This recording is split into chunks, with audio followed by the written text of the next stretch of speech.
Okay, you know what else is all good? Staying healthy and active. And of course, our next guest can help. The doctors and staff at Ankle and Foot Centers of Georgia are here because they're dedicated to keeping you moving and keeping you healthy. And I'm so thrilled to meet Dr. Ketan Patel. Thank you so much for being here, Dr. Patel. Appreciate you having me. Of course. Well, let's dive right in. A lot of people might not know or be familiar with your center. Tell us more about Ankle and Foot Centers. We're a practice that was established in 1982. We're all through the metropolitan area. We have 26 locations, 33 doctors. It was established by Dr. Joseph Giovinco, and we just pretty much want to specialize in foot and ankle and the lower extremities. So if you're not happy with some of the appearances of your feet, we can help you with that. If you're not happy with the function of your feet and you're a weekend warrior and you want to perform to your optimal level, we'll help you with that.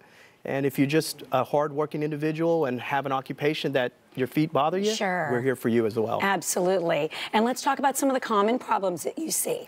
You know, we commonly see heel pain. Heel pain is probably one of the most common complaints we get. And the heel, it's actually more of a complicated area than you would perceive it to be. There's actually the Achilles tendon, there's the plantar fascia, there's a nerve, there's soft tissue structures that can easily get damaged. And what's really interesting and fascinating about the heel pain these days is that there's a lot of treatment options now, where we previously had a more minute or selection that we could appeal from. Okay, I can't help but notice you brought along a little foot here, skeletal foot model. And so I always think of other areas that due to, you know, athletic injuries or whatever that would tend to bother us, but the heel I didn't realize is something that really plagues a lot of us. Right, so it's quite complex. You know, if we take hopefully 10,000 steps a day, you're straining, unfortunately, the Achilles tendon. That's responsible for pulling your heel off the ground so you can propel to your next propulse to your next step. The plantar fascia, which is on the bottom of the foot, and it actually tucks away all the muscles and tendons on the bottom of the feet, that gets strained as well. And that's probably the most common pain we see. Somebody who steps out of bed first thing in the morning gets that discomfort and it hurts. And a lot of it's, you know, you would think it's for somebody who hasn't been working out or has just not been taking care of themselves. It's actually quite the opposite. So people work out, they develop muscle, and as these structures tighten, they get strain on them. And let's talk about conventional treatments, conventional methods. Sure. You know, the best standby treatments work 90% of the time. Injections, anti-inflammatories, ice, arch support, stretching, physical therapy. Can even go as far as putting somebody in a cast or an immobilizer to help stretch these structures.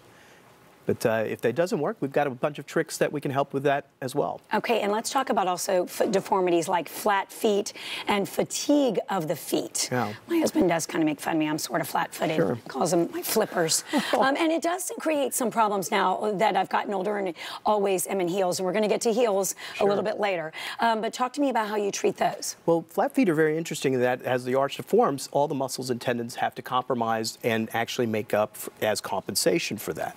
So they fatigue quite quickly. So we've used conventionally orthotics and arch supports and stretching and physical therapy. When that doesn't work, we've got actually new options today. A small little device like the Hypocure device, which is a small stent. It just looks like a screw, for lack of a better word. It goes into a small spaced area and it freely floats into a joint. So what it does is it restricts the foot from going into poor positioning and keeps it from deforming. Incredible. And what about something that bothers, I know, so many people, bunions, hammer toe deformities? What do you do for that as well? You know, those are just procedures that can be taken care of conservatively with shoes and pads. And then there's actually great surgical procedures. Now, if you ask your grandmother or your aunt from the 80s and 90s, don't do that bunion surgery, don't do those hammer toe surgeries. It's changed a lot. Exactly. And a lot of it is the physicians had to change how we took care of the patients after surgery. Our fixation techniques have gotten better. So the surgery's a lot more pleasant. I remember I took care of a friend once. She was relatively young, and boy, she was down for the count, had to take weeks off work. So you've come a long way in terms of the recovery for that.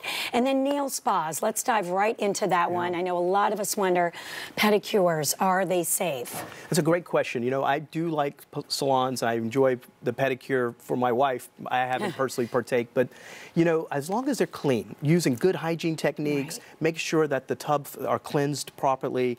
If they're just dumping detergent, I'd be a little weary. But if they're actually doing a proper job, just like you would clean your tub at home, that's probably a good sign. Okay, and then of course, you know, fresh utensils, tools, Absolutely. right? Always. Fresh, clean, sterilized in the packet, yeah.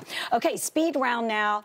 We're going to kind of dispel some foot myths. Okay. Did being overweight cause my foot problems? Usually it's the deformity of the feet and the architecture of the feet. It has nothing to do with weight. Weight can make a problem worse. Sure. Or it make the symptoms worse, but it did not cause it. Okay, let's talk about this for all the ladies out there. High heels, are they bad for our feet? Did they deform them? I tell my patients in the office all the time, keep wearing your heels. The big thing you have to do is stretch and stay limber. Because of the heel, your heel comes off the ground, your calves tighten. That's why we like it, because it comes shapely and nice. But the problem is it shortens, so now it tightens on the Achilles, and that becomes a deforming force in the foot and ankle. Wear your heels, just stretch. Okay, I love that. Yes, we got the go-ahead for that. All right, warts, athlete's foot, are they a result of poor hygiene?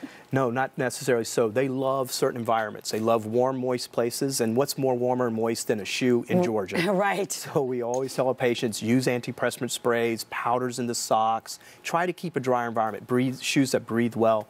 That will really kind of curtail that kind of process. Okay, good. And last one, if I can move it, then it's not broken or torn. That's absolutely a myth, because we see stress fractures and non-displaced fractures where you can totally have retained function of the foot and ankle, and it's still fractured. I see patients, unfortunately, 6-9 months later after they injured themselves, and they had no idea, unbeknownst to themselves. They go, I thought I could move it. It's fine.